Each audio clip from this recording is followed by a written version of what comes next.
the ash. Yeah, ho, we tapping and passing like magic. No, we not asking, we see it, we grabbing. Diamonds, they flashing, go blind when I'm passing. Mask on, I'm clapping, no mask on assassin. Jugging, we snatching, all black is the fashion. We not the same, bro, just look at the fabric. It was good, everybody. It's your boy Common. We back with another video. Yeah, man, real quick. Unless we've been under a rock, we know we found out Eagles first round draft pick Devonta Smith out 2 to 3 weeks with a knee MCL sprain, I believe. Carson Wentz elected to have surgery today. Well, I don't know if he got the surgery today, but he elected to get surgery. And he's out in between 5 to 12 weeks. So, you know, once again, the injury bug is biting. But in my opinion, it's not as bad as previous years, right? Like, so it's like people are getting nicked up a little bit, but it's like you seen like soft tissue. I think Carson Wentz has been like probably the most, just off the top of my head, I know I might be wrong, but probably the most significant injury so far in terms of missing extended periods of time.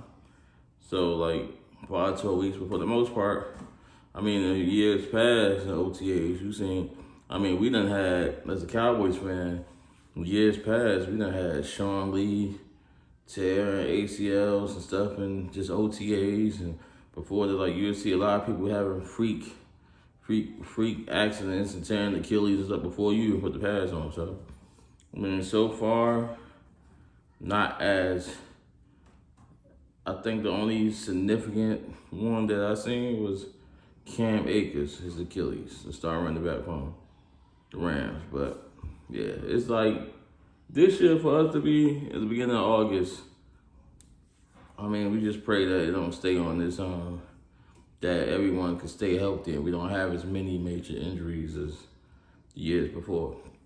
But I see a lot of people saying the Cowboys is off today, so I see a lot of people saying they're interested to see if Dak should throw tomorrow or what we're going to do leading up into the Hall of Fame game, even though we know he's not going to play the Hall of Fame game. But in my opinion, I wouldn't play him in the Hall of Fame. In my opinion, I wouldn't let him throw until after, well, for the Hall of Fame game is Thursday. So probably I won't let him throw unless he feel better leading up into the second preseason game, which is technically the first, because the Hall of Fame game is its own game, you know what I'm saying?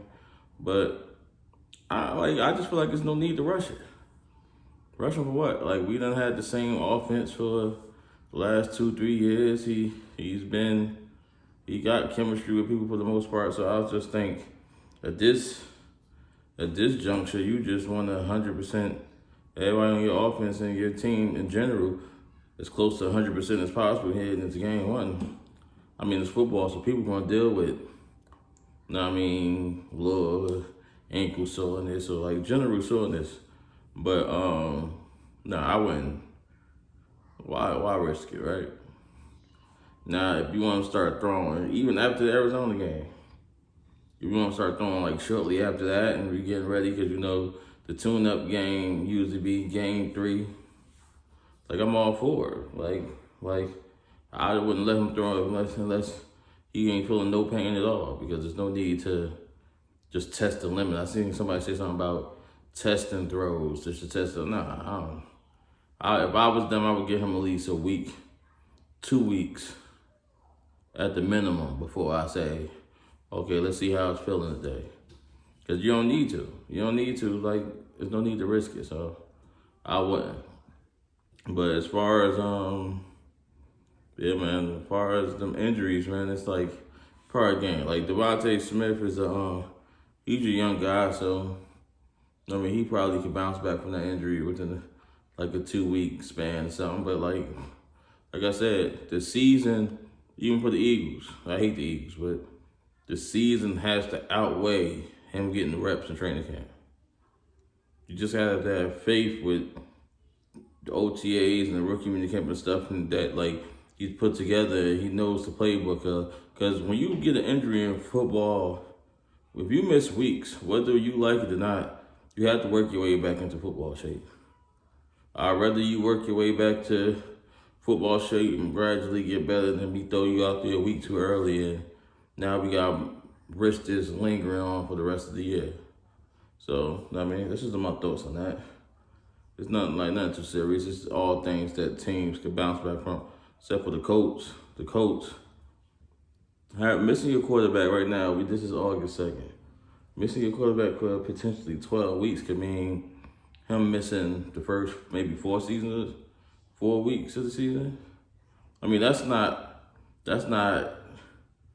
like 4 seasons ain't gonna just dictate your season, but it's a lot. And then when he come back, he's on the new team. He got to get in football shape. He got to get in chemistry with him. He's still learning the playbook. So it's a tough situation, man. But hopefully everybody get through it. I mean, that's just a quick video for y'all. Let me know what you think in the comments. Always remember, like and subscribe. It's your boy Kyle. Salute.